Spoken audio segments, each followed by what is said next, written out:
Today, I'm talking to Rina. In this episode, Rina touches on many subjects, including her anxiety, depression, and disordered eating. Issues that were resolved when she began the carnivore diet 3 years ago. Let's meet Rina. Rina, you live in Istanbul, that's right? That's right. Okay, so my first question is actually a non-carnivore question for you. That's a Sydney accent, isn't it? It is. Yeah. So what took you to Istanbul?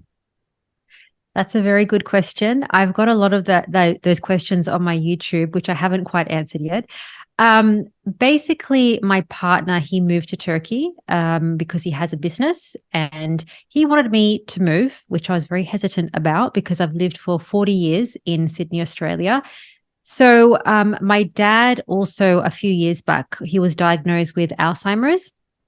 That kind of made me last year really think about my life and what I wanted to do in my life. I could be doing the same thing, working in my full-time job in pharmaceuticals, paying off a mortgage, living the same life, or I could take the plunge and live my life and move overseas to be with my partner. And that's what I decided to do. So I packed up everything, sold everything. I moved with one suitcase to Istanbul, Turkey. Wow. And how has it been? To be honest, it's been an adjustment for anyone that's lived in Australia or the US or Canada. They're probably very used to the lifestyle of those countries. The beautiful thing about Turkey, the people are wonderful. The food is great. Like they love their lamb here. So that's wonderful. Nice. I think the culture is quite different. I'm the type of person that wakes up at 5 a.m. or 6 a.m. People here wake up, a bit later. They start their morning at about 10 or 11. So I'm itching to get my coffee at around 10. I'm itching to get my coffee at around like 5 or 6, and then I have to wait till 10. So yeah, it's quite different. I see. So I guess you're kind of like me. You like to get out there and go to a nice coffee shop and have a proper coffee rather than, yeah.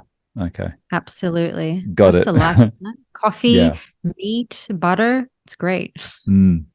So, well, speaking of the meat and butter, I'm really interested to know what Rena's origin story is. What got you on to carnivore? So what got me to carnivore was 20 years of eating disorders and sugar addiction. So when I was 20, I was kind of over exercising. I had body image issues. I started every diet that you could imagine, and I had what's called night eating syndrome. About 10 years ago, I started keto. It still kind of happened. I was doing all those, almond flour cookies and that kind of thing. The only thing that helped me was finding carnivore 3 years ago. That solved all of my issues, the sugar addiction, the binge eating, the night eating syndrome. What really got me serious about carnivore was my dad's condition, Alzheimer's, because I just felt turning 40, being in my 50s and 60s, I don't want that happening to me. So that's kind of what made me get serious about this carnivore lifestyle. Yeah. And so was it hard for you to transition into carnivore? The hardest thing was the sugar because I was eating stevia out of the jar. I was having stevia with peanut butter out of a jar. And although that's kind of like keto, this is, prior to carnivore, I was Mm. still binging. I was still having all these, you know, things that healthy fruit and all those kind of things. So I think that, and at the same time, I wasn't eating any red meat. So to actually switch wasn't that hard. What was hard was to stay on carnivore, not having any of the sweet stuff was really, really hard for me when you've lived with 20 years of wanting to have sweets. So that was because you can't have any sugar, you can't have any sweets. Mm. Carnivore, basically, once you got onto carnivore, the night eating disorder stopped. Pretty much. The Mm. night eating really stopped when I increased the fat, when I was eating more fatty red meat. And when I was talking to all of these carnivore doctors that I interviewed, they were talking about how your hormones are really imbalanced when you're eating a poor nutrient based diet. So when you're actually eating more fat, you're actually calming your cortisol, you're calming you're helping all of your hormones to actually function properly. I think my brain was just Mm. not functioning properly, just eating low calorie vegetables and all the rest of it. So, and I actually did the 1 stick of butter a day. That really helped. That was really good Wow. for like six Yeah. months. Oh, so you've stopped doing that now? I stopped doing that because butter was making me a bit fat. Yeah, I'm a bit the same with dairy myself as well. Yeah. So what was the difference in you? You said 20 years of eating disorders, food addiction.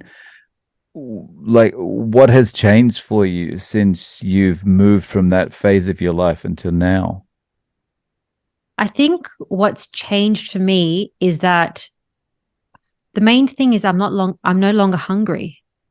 So, Mm. do you know when you eat food and you're on a particular diet, you're on a particular lifestyle, you're physically full, but you're mentally and emotionally not full. So, whether it be you're eating during the day or you're eating at nighttime, that is because you're not feeding your body with the nutrients. I think the main thing that changed is that I gave my body and my brain and my gut nutrients. Mm. And then all these things that I was seeing psychiatrists, psychologists, I saw a hypnotherapist to stop my eating disorders and nothing helped. I was on like pills and stuff and Zoloft, nothing helped. And I just thought that nothing is going to help cure me of this. This is like something that I'm stuck with for the rest of my life. And then I just started eating meat and then I Mm. started increasing the fat and then it completely went away. And I think it's because of the fat, it's the nutrients, it's the red meat. That's my Mm. take on it. So that must have been a rough time going through all those disorders, but then also being on all the medications as well. That must have just been a roller coaster. It was a roller coaster in my mind because I didn't tell anyone. My Oh mom wow. knew because I was living with my mom for quite a while. My mom knew and she would wake up and see that there was no food in the fridge or like the food that was in the fridge was no longer there. And it's when you don't quite understand an eating disorder and then the person who you're living with is feeling quite frustrated or angry, and then the only thing that I could say was, I'm sorry, I can't help what is happening to me or what I'm doing. I can't help it. So I could understand that she was feeling angry or, sometimes she'd feel that, oh, it's wasting a lot of money and that kind of thing. I think also she wanted to help me, but nobody knew what I was going through.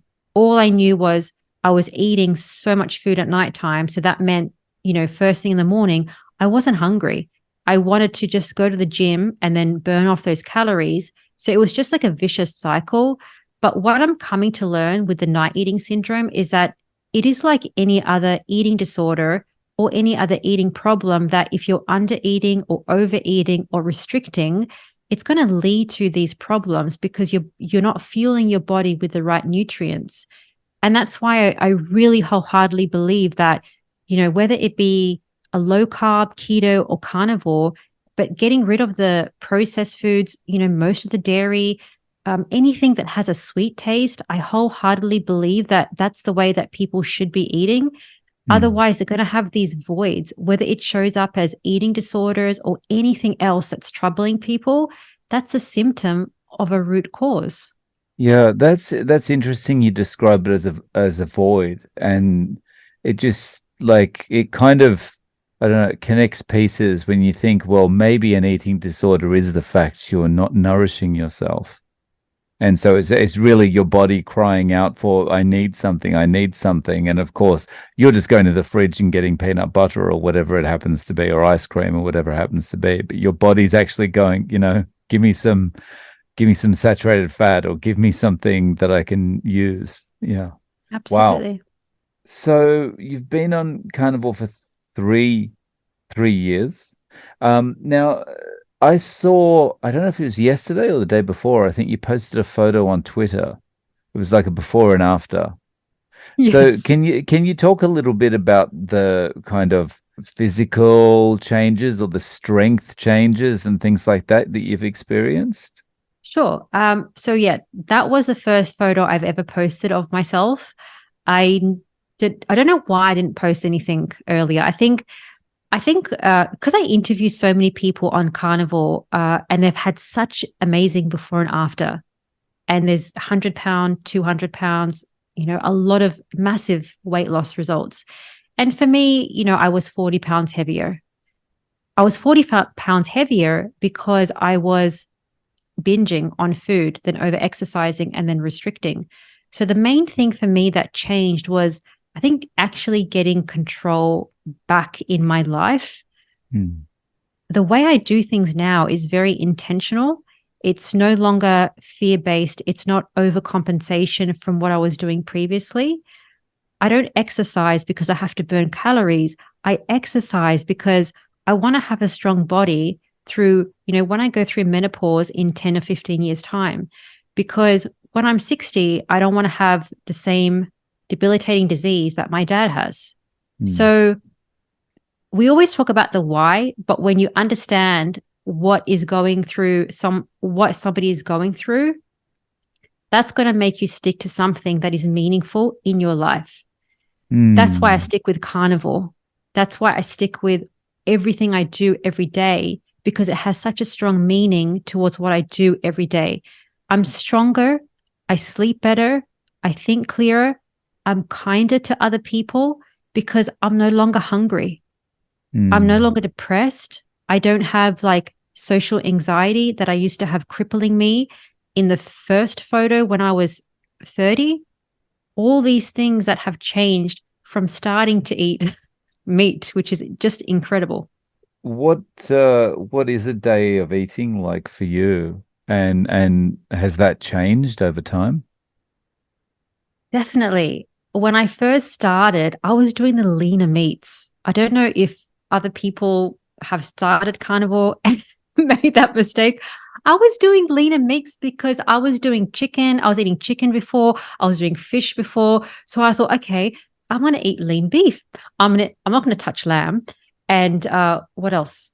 Just, eggs. I used to do a lot of egg whites and a few more egg yolks.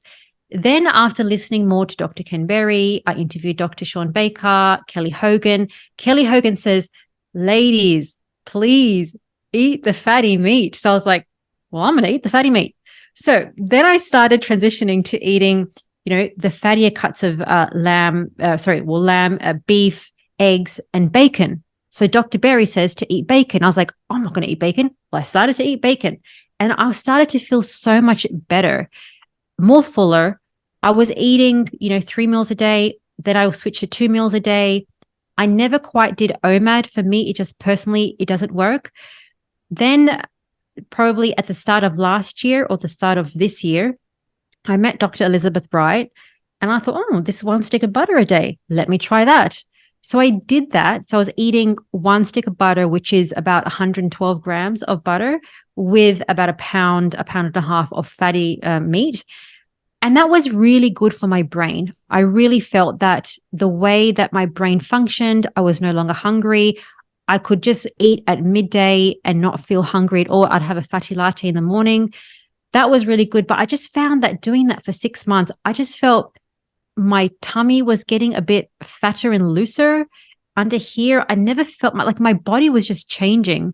I was still doing the same types of exercises, but my body was changing over those 6 months. So then, because I talked to so many people, I was like, I think I'm going to lower the fat and increase the protein. So now what I do is I do 85 15 ground beef. I'll do some butter, but not too much butter. I'll do egg yolks, not really the egg whites, because I have a history of getting like eczema. I've got some scars here from the eczema, pimples and stuff. What else do I eat? That's basically it. Coffee. Obviously, I have my coffee. I'm typically eating about 3 meals a day. I just find that to be my happy place. I find that the more people that you speak to, they say, do OMADs or 2MADs. That could work if you feel great, if you have great energy, if you sleep well, if your sex drive is good. But for me, I just find that the 3 meals a day, I feel fantastic. Plus my Mm. little fatty latte every single morning. So that's generally what I'm eating now. But the main thing is that it always changes over time because the way that you feel each day is different, especially if you're a woman, especially if you're going through periods, menopause, high stress. If I have high stress, I'll just eat a bit more butter and I allow myself to do that. Or I have more fat because it kind of helps lower the cortisol.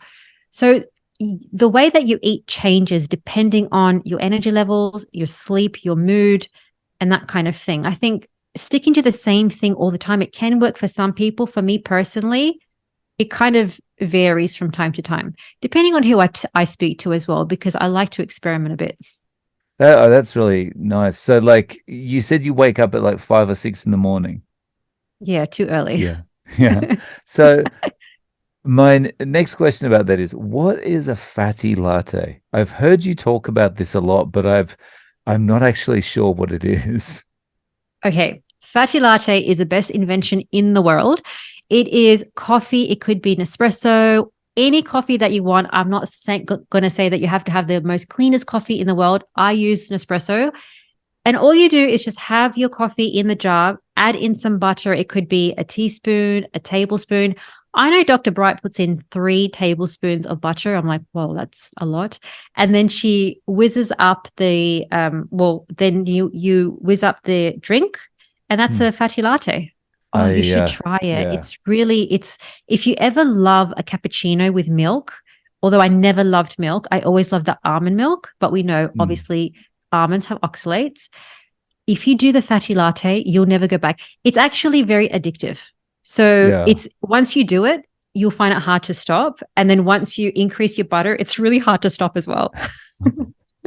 So, um, I I I feel like a lot of Australians that I meet, we generally like Australia has quite a big coffee culture, and like we drink a lot of coffee more than other cultures would, I think. But um, how much coffee are you consuming a day? Is it that one fatty latte and that's it, or like if you're passing a coffee shop, can you not resist?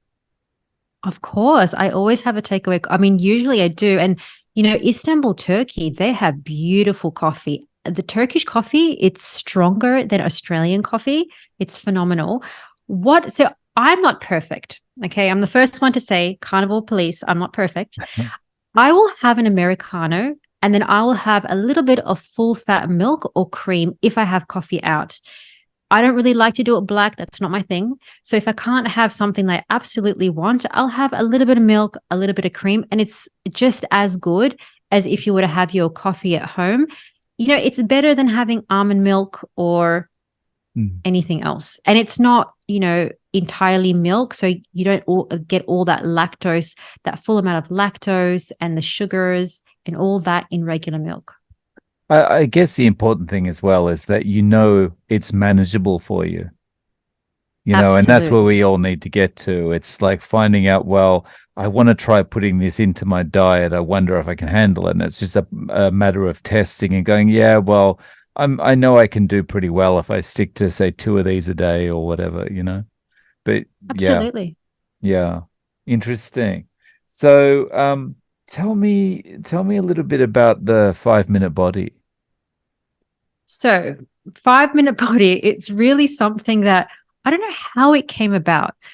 I was obviously, the history of my lifestyle, like, 20 years ago, all the eating disorders and all the problems. And then I really started my YouTube channel to learn more about carnivore. And that's why I kind of interviewed all these carnivore experts because all these people say different things. And I think a lot of my audience, they're very confused about the right way to start carnivore, which maybe your audience is a little bit confused. I'm not sure. But the thing that I found by talking to all these people was there are certain elements that make the foundation of health. And if you get them right, you're pretty much kind of, good in terms of achieving overall brain function, health function, gut, and all the rest of it. So that's why I said like 5 minute body. There's all these small hacks that you can do to create better health. It starts off with diet. So that's why a lot of my stuff that I talk about is the carnivore diet. Because once you lower the inflammation, take out the vegetables, all the stuff that that we shouldn't be eating, then other things are going to improve. You're going to want to move. So that's the fifth, the second one. You're going to want to move your mindset, your sleep, and your stress is going to improve, all coming from diet. So if you focus on those 5 things, that's really going to help your entire life just to be better. So I'm all about hacks. I like to do things that take less than 5 minutes, because a lot of people meet me and they think, oh, you're so motivating, you're driven and all this. I'm like, I'm the laziest person that you could ever meet. I just have some good habits. So I just wake up in the morning, I do my meditation, my movement, I eat fatty meat. I don't stress the small stuff. And I do gratitude every single day. So all these things, it's not rocket science, but if you do it every day, it's just going to give you a great life. And that's how I created 5-Minute Body. I guess that kind of thing. It's like grains of sand, right? It's not that much, but eventually you've got a mountain. Absolutely. Yeah. I just find that when you do something too extreme, I used to exercise for an hour and a half, 2 hours every single day. I used to have this app and calorie counting everything and how many carbs, how much fat, what is this diet? What is this diet? And it did my head in. And you saw the photo from 10 years ago, how I looked, right? And I was overly obsessing about it.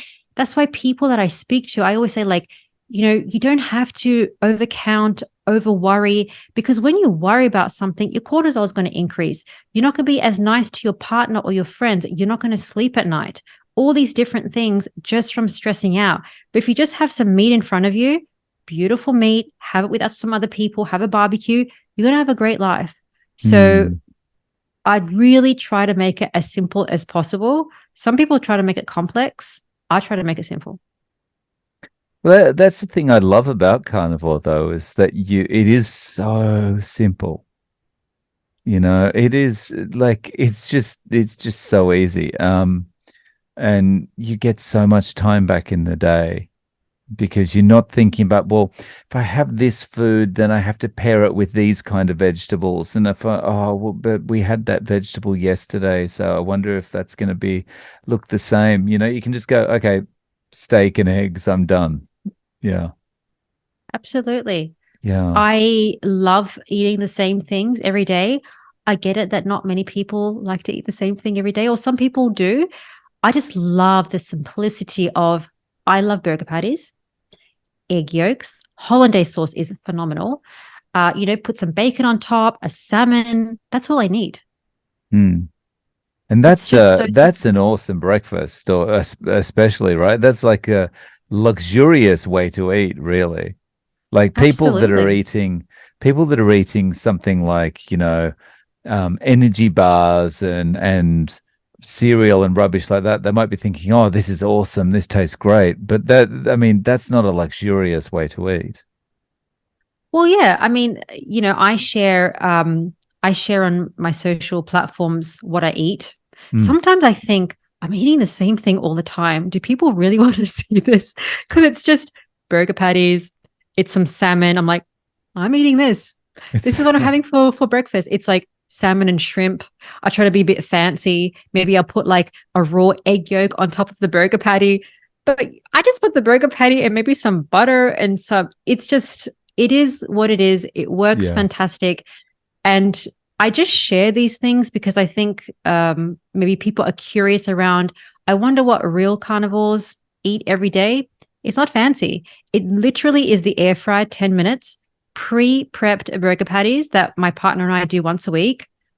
And then I just add one thing on top. Yeah. And maybe some Dijon mustard. That's kind of, as you're talking, I'm kind of thinking about, that thing on Facebook where everyone's always posting their lunch or whatever, taking a picture of their lunch and posting it up with their dinner. And it's like, Sandra's got a different thing every day. She's got spaghetti one day, she's got roast chicken the next, she's got this the next. And every day Rena's posting pictures of her burger patties. That's what I think. I'm like, it looks so boring and brown. Does somebody want to see brown and boring?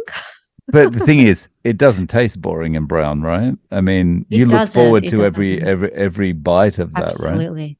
Absolutely. And if ever I have dairy, I can tell the difference in terms of how I feel and how my gut feels after having dairy. When you just have meat and you just have, like even butter, it doesn't have that much lactose in it. When you go back to having some Greek yogurt, it could be the labna, it could be cheese or anything else, you'll start to feel the differences. So it's very Mm. interesting. So I saw recently, I think you were out at a barbecue with your partner. Is that like you went outside and had a barbecue, right? Yes. Um, so regarding going out to eat, whether it's like if it's not a barbecue, what are your options like in Istanbul? Are they pretty flexible with if you say, well, I just want a steak. Don't give me any vegetables, don't give me any of the other stuff around it, just put the steak on the plate. Are they okay with that? Yeah, I don't do that though. What I do is I order the whole thing and because I tried that, right? I don't speak Turkish. I'll do the Uh-huh. Google Translator, but it doesn't work. So when I want to make an order complicated, it doesn't come out the what I wanted. So I said to my partner, okay, I'm going to order the whole plate. So let's just say I get a steak and there's potato and vegetables and whatever they want to give me. I'm just going to have my steak and leave the sides. That's what I do. I'll order a burger and then take off the bun, take off the lettuce, tomato.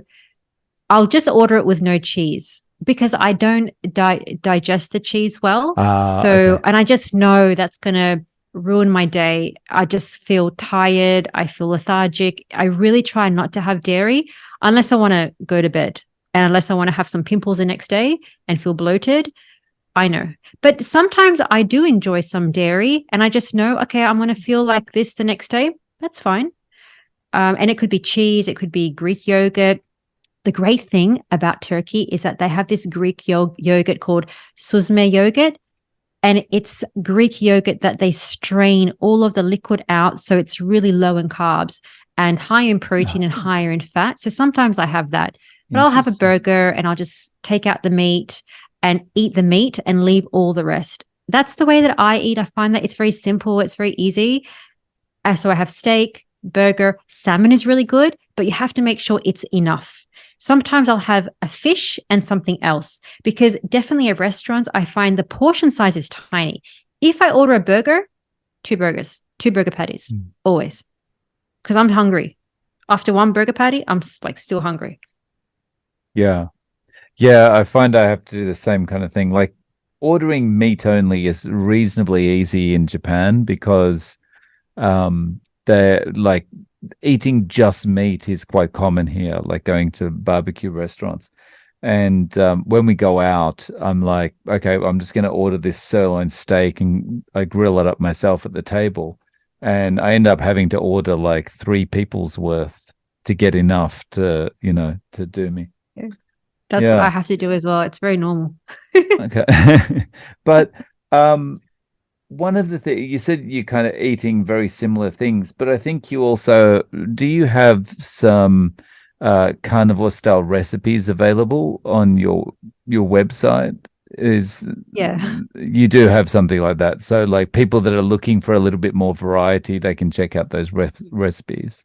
Yeah, I have loads of recipes for every single type of meat that you can think of, plus desserts, because I get it that when you start a carnivore lifestyle, not many people just want to eat the plain meat. Like my partner, he doesn't want to eat the plain meat. He wants the yummy food. He wants the meat with the sauces, with something delicious on top, because he finds it hard to chew meat and to swallow it. I'm like, how? It's so delicious. So everyone is different. He finds it really hard. Like he has to have some yogurt on top, or he has to have butter, or he has to have something to make it go down. But I Uh, but I get it. Like so many people I speak to, they're like, I just can't eat meat all the time. How do you just eat meat all the time? So you have to do like different things, whether it be having scrambled eggs, making it with some cream. Delicious. You could do a carnival casserole, a carnival quiche, cheesecake, egg pudding, double beef burgers, shrimp with bacon. I have loads of recipes just to help people try this lifestyle because when they eat this lifestyle, it's going to be so much better than what they're eating before, whether it be standard American diet, vegan, vegetarian, paleo, all the rest of it. When you do carnivore, even if it's not perfect carnivore, you're going to feel so much better. hmm. Yeah.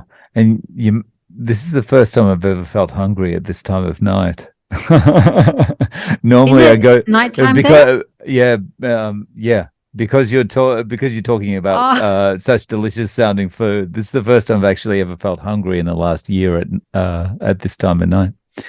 So well, like the cheesecake, I tried it. It's like I literally won't make it at home because even though it's carnivore, you just can't stop eating it. It's mm, like delicious. It's so, and there's no sweetener. There's like I don't make it with any sweetener or anything. Um, so good. yeah. So just to take a step back a little bit. So you were doing keto before, right? Um, I'm interested to know, did you experience transition symptoms going into carnivore? Yes. Yeah. Okay. Huge. Oh, I didn't even know that like these were like like symptoms and side effects. Um, okay, diarrhea. Mm, I don't know if I can say this, but okay, explosive diarrhea, like really bad. I was just for months, it didn't go away. mm, At the time I was speaking to Elliot Overton.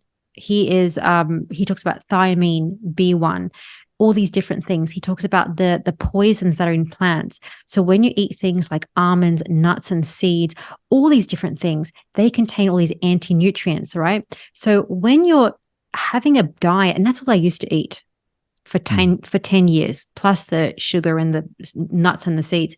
So when you take that out, your body goes through that transition process where it's trying to eliminate it, and it can take a long time. So it could be like pain, arthritis, it could be brain fog, it could be fatigue. For me, it was explosive diarrhea. I just felt awful. I felt exhausted like for the first few weeks, but the diarrhea was persistent for a few months. It was wow. just like terrible. I never had the constipation or anything.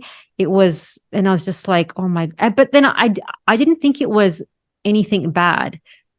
I just did it it just happened like for a few months. But once I was talking to more people and they're like, oh, I have diarrhea, I was like, oh, I have that as well. But then I didn't, but then it slowly went away. And that's what Elliot said. I also interviewed Sally Norton. She said the same thing. So once you hear more from different people that have been through the same thing, you kind of know like, I don't have to take a supplement or anything. Your body's going to heal.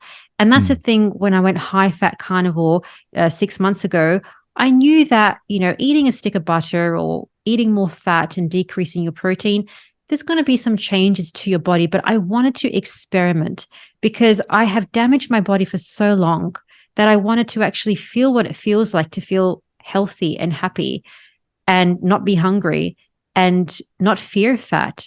So that's why I mm, try these different things. But definitely the diarrhea was the main thing, like 3 years yeah. ago. You've been doing keto for a long time. Do you notice any kind of parallels between the way maybe the media or just the general public would treat someone who was doing keto kind of 10 years ago or whatever versus today, how people would treat people doing carnivore? Definitely. Mm. Have you seen the recent 60-minute interview with Dr. Anthony Chaffee? Yeah. I mean, it was, I mean, they Lumping carnivore in with all the other stuff was what was the thing for me bad with all the diet. fad diets and the just trying to Exactly. make money.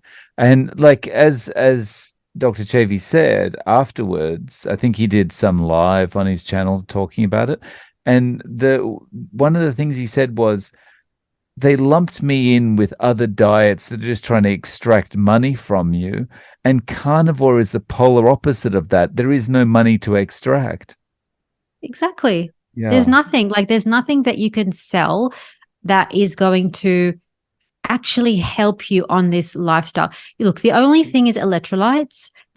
And some people actually really need that at the start. You could just increase the salt in your fluid or in your meat. But like, I just thought, wow, I can't believe that. And it makes sense that the media would do that because, media is funded by big food, big pharma, governments, and all that kind of thing. So it's all in that one package. So for them to portray a carnivore lifestyle as everybody should follow this. They're not going to do that because that's not where the money is. But I just thought my heart went for Dr. Chafee, and he is just wonderful in terms of trying to spread this message to as many people as possible, as what you're doing, as what I'm doing. But, you're going to be lumped in this kind of like, you're weird, you're strange, you just eat meat. You have to also eat vegetables. So it's just, strange. Yeah, I kind of felt the same way about that 60 Minutes interview, and it reminded me of back in the day when I was doing when I first did Atkins, like 20 odd years ago, and a current affair at that time was doing the same kind of thing about the Atkins diet, So yeah, it's Well, I unfortunate, tried but Atkins and I whoops. was binging on those Atkins bars, those chocolate bars, the $5 chocolate bars. Yeah, Yeah, I yes, was like binging on those. those are dangerous. They're like chocolate, they're better than those real chocolate brownies because Yeah. they're so palatable. And then you actually think that you're eating the real thing, but you think they're healthy, right? So Mm. that's what it's not I try not to be too extreme, but that's what they want you to think, that it's healthy and that you just want to buy more. So I'm just like, nope, Yeah. I don't want to do that. Stop it. So, Yeah, they are very dangerous. It's those kind of snacks have thrown me off keto more than once over the last 20 odd years. So yeah. You talked about your partner is not doing this with you. Like he's kind of eating the sauces and the things that that he likes. How does that work out for you kind of dinner time? Like, do you both cook your own thing, or is your partner cooking or you're cooking? Like, how does it all work? well, he doesn't do strict carnivore, but granted, he's very good. He does 80% carnivore. So it's Uh, mostly meat, but what he might have on the side is he could have like pickles, he could have olives, he might have very now and then he might have some crisps like on the side. But what we do is we just meal prep every week or twice a week. It's usually burger patties. So we will have them in the freezer. The evening before, I take out 6 burger patties for him, 6 burger patties for me. So that's what we're going to be eating during the day. So for his breakfast, he's going to have eggs with some labna. He might have some olives with it or some pickles. For lunch, he might have the beef, or he might have, what else does he have? The Greek yogurt. And then for dinner, it's kind of the same thing. The only thing with my partner is that when he goes out, he will have like a pasta sometimes, or he'll have burger like with the bun and the fries, which is fine, I think. I just don't eat that. I'll have like the burger, but no bun and no sauces or anything. He just likes to add the sauces to the meat at home as well because it just makes it easier for him to eat. But he mm. doesn't have any of the problems that I have. He can eat like one biscuit or Oreo and he's just like, oh, I've had enough. I'm full. I'm like, how did you just have one? I want to have more. So that's I the know that thing. feeling And then well. I'm not feeling well. So for me, the only rule that I say in my home is that I really can't have any of the sugars because my brain just knows that something is in the home, something is in the pantry, and I just go for that. So I'm happy to have the other things that he wants to have, things that are not perfect, that are not technically, carnivore, but they're still relatively healthy because I don't touch those. But when it comes to the sugar, it's a no-no. If he wants to have sugar, which he hardly ever wants to, we'll go out and he'll enjoy something. So Nice. So if one of your friends was talking to you about the diet and was interested in getting started or interested in trying it out, what would you recommend to them? good question. I tend to not talk about it so much. Oh, really? Yeah, I tend to just say because they can just see what I'm doing. They can see I eat meat. I have a YouTube channel. I just say, look, I have a channel that I speak to the best experts in the world about this, just to understand what is the optimal health lifestyle for most people. I'm not going to say that the carnivore is the optimal diet for everybody, but I do believe there is a spectrum of low carb to carnivore, depending on how much you have to heal and your history. for me, this way works because of all the things that I've said. I just found that early on, I was saying it to so many people when they'd ask me, and then nobody changes. And I get so excited and I get so passionate about this. And they're like, oh, yeah, I tried it, but it was too hard. I'm like, okay, that's fine. Good. I'm just there eating my meat. So now I just say, I choose this lifestyle because of my own reasons. I love eating meat. I don't talk about the sugars, the plants, and all the rest of it. I just say, and if they ask me what I do for a living, I just say my YouTube channel, my carnivore group, my courses, et cetera, for people to live their most healthy, optimal lifestyle. And then maybe I might talk about my dad and that kind of thing. And that's the reason I do it. But it's really not to change anybody else. It's just to say that I'm living my best life doing this. And I'm so excited. And I try to share this with people that want to listen on this platform, not by changing other people, because it never works. Yeah. So if people want to reach out to you, Rina, what's the best way to get in contact? On YouTube, Twitter, and Instagram, 5 Minute Body. Okay. That's easy. Nice. Very easy, very simple.